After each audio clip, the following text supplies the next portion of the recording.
Alpha வேளையில் மேல்மனம் ஏறக்குறைய தூங்கிவிடுகிறது.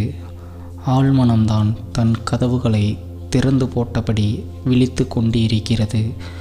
விழித்து கொண்டிருந்தாலும் எல்லையற்ற சக்தியுடையதாக அது இருந்தாலும் நல்லது கெட்டது தெரியாத ஒரு அப்பாவியாக ஆழ்மனம் இருக்கிறது.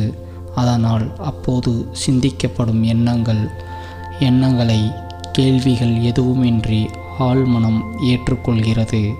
அப்போது சிந்திக்கப்படும் கருத்துக்கள் ஆழ்மனதிற்குள் நுழைந்து விடுகிறது. ஆழ்மனம் முழு அப்பாவியாக இருக்கும் வேளை மீண்டும் ஒரு முறை பார்க்கலாம். காமம் ஆழ்மனதின் சொந்த பிரச்சனை. அதனால் காமம் தொடர்பான பிரச்சனைகளின் போது ஆழ்மனம் நேரடியாக களத்திற்கு வந்துவிடும். ஆழ்மனமே நேரடியாக களத்திற்கு வரும்போது அதனுடைய கதவுகள் தானாக திறந்து கொள்ளும். குடும்ப விவகார சண்டை அடுத்தவரோடு நடைபெறும் சண்டை ஆகவே உணர்ச்சி வயப்பட்டதாகத்தான் இருக்கும்.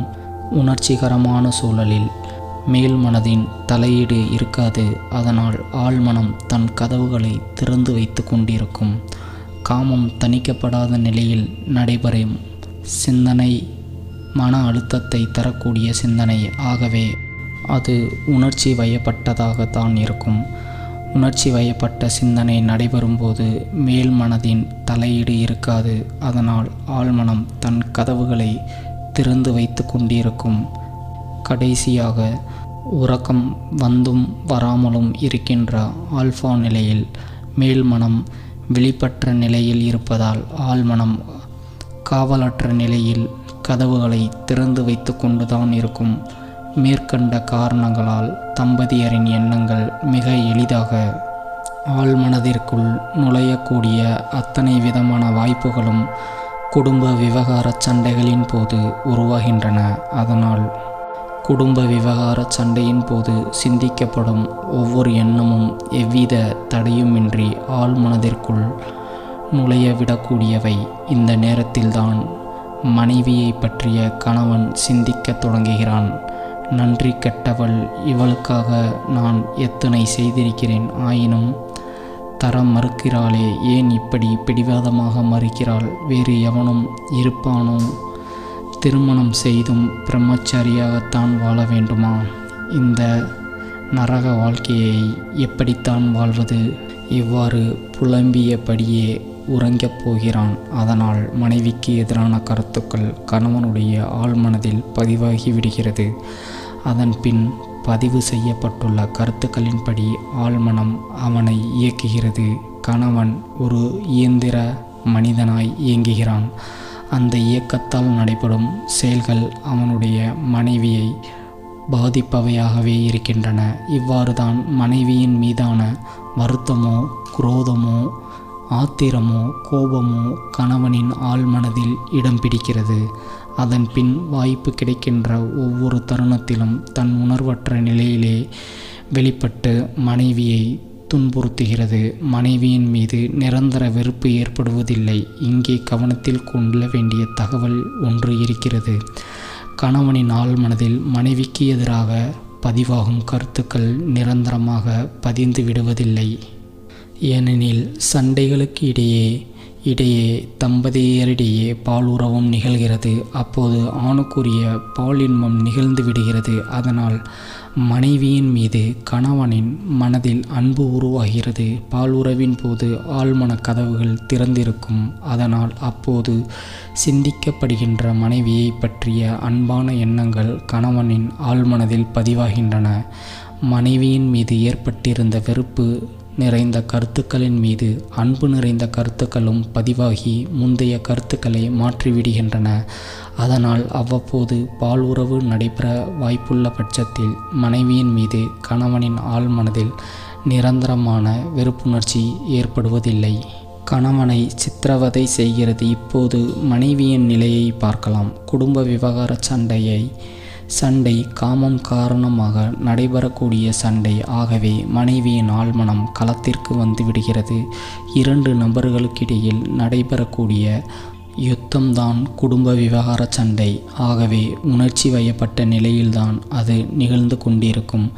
உணர்ச்சி வயப்பட்ட நிலையில் மனைவி இருக்கும்போது ஆழ்மனம் களத்திற்கு வந்துவிடும். போக பொருளாக பயன்படுத்தப்படுவதன் விளைவாக உச்சகட்ட பாலின்பம் நிகழாத போது அல்லது நழுவி போய்விடும் போதோ பெண்ணின் மனதில் அழுத்தத்தோடு கூடிய சிந்தனை நடைபெறுகிறது. மன அழுத்தத்தோடு நடைபெறும் சிந்தனை உணர்ச்சி வயப்பட்ட சிந்தனையாகும். உணர்ச்சி வயப்பட்ட சிந்தனை நடைபெறும்போது மனைவியின் ஆழ்மனம் களத்திற்கு வந்துவிடும். நான்காவதாக, உறங்கச் செல்லும் போது மனம் ஆல்ஃபா நிலையை கடந்து செல்வது தவிர்க்கவே முடியாது. அவ்வாறு தூங்கியும் தூங்காமல் சுகம் காணும் வேளையில் மனைவி இருக்கும்போது சிந்திக்கப்படும் எண்ணங்கள் ஆழ்மனதிற்குள் எளிதில் நுழைந்துவிடும். ஏனெனில் இந்த வேலைதான் மேல்மனம் என்கிற வாயிற்காப்போன் சேர்ந்து போகிற ஏமாந்து போகிற வேலையாகும். மேற்கண்ட 4 வகையான வாய்ப்புகளில் ஒரே ஒரு வாய்ப்பு கிடைத்தாலே மனிதனின் எண்ணங்கள் ஆழ்மனதிற்குள் நுழைந்துவிடும். இந்நிலையில் குடும்ப விவகார சண்டை நடைபெறும்போது ஒரே நேரத்தில் 4 வாய்ப்புகள் கிடைக்கின்றன. அதனால் அப்போது சிந்திக்கப்படுகின்ற எண்ணங்கள் அனைத்தும் நல்லதோ கெட்டதோ எப்படியாயிருப்பினும் ஆழ்மனதிற்குள் எளிதில் நுழைந்து சிம்மாசனமிட்டு அமர்ந்து கொள்கின்றன. எந்த கருத்து ஆழ்மனத்திற்குள் நுழைகிறதோ அந்த கருத்தின்படிதான் ஆழ்மனம் மனித பிறவியை இயக்கும். ஒரு இயந்திரம் இயங்குவதை போல தன் உணர்வற்ற நிலையில்தான் மனித பிறவியால் செயல்பட முடியும். ஆழ்மனதிற்குள் பதிந்துவிட்ட கருத்துகளுக்கு எதிராக மனித பிறவியால் செயல்பட முடியாது. அவ்வாறு செயல்படும்போது விளைவுகளை பற்றி எவ்வித அச்சமும் மனித பிறவிக்கு இருக்காது. இது யாராலும் மாற்ற முடியாது உளவியல் விதி. இந்த சூழலில்தான் மனைவியின் சிந்தனை நிகழத் தொடங்குகிறது. தன் உணர்வற்ற நிலையிலே அது இவ்வாறு தொடர்கிறது.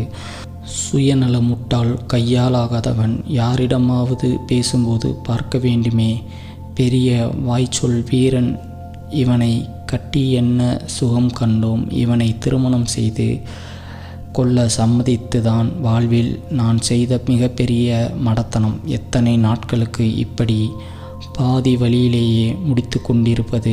எதுவுமே தெரியாத இந்த மூடனோடு காலமெல்லாம் எப்படித்தான் வாழ்வது? குழந்தை வேறு பிறந்து விட்டதே, இவனை விட்டு துளைக்கவும் முடியாதே. இவனெல்லாம் எதற்காக திருமணம் செய்து கொள்கிறான்? குடும்ப சுகம் இவனுக்கு கட்டி வைத்து என் வாழ்க்கையை நாசம் செய்து விட்டார்களே. யாருக்கு வேண்டும் பணம்? பாலியல் இன்பம் அளிக்கத் தெரியாத இவனெல்லாம் எவ்வளவுதான் சம்பாதித்து என்ன பயன்? பால் உறவு இல்லாமலே கூட வாழ்க்கையை உருட்டிவிடலாம். ஆனால் அதற்கும் வழி இல்லையே. சும்மா கிடக்கும் சங்கை ஊதிக்கெடுத்து விடுகிறானே, என்னத்தான் செய்வது? குழந்தைக்காக இவனுடன் வாழ வேண்டியிருக்கிறதே, எப்படித்தான் தூங்குகிறான் பாரேன். உறக்கத்தை பறித்து கொண்ட துரோகி அடுத்த 1 மாதத்திற்கு அருகில் கூட நெருங்க விடக்கூடாது. அதுவும் முடியாதே. கத்துவானே, கோபித்து கொள்வானே, வேண்டாம் என்றாலும் விடமாட்டேன் என்று அடம் பிடிப்பானே என்று இன்னும் பிறவாகவும் கணவனை சபித்தபடியே பின்னிரவில் தன்னை அறியாமல் வந்த உறக்கத்திலேயே உறங்கி போகின்ற நிலையை மனைவி அவ்வப்போது எதிர்கொள்கிறாள். பெண்ணின் 2ஆம் இளமை காலம்.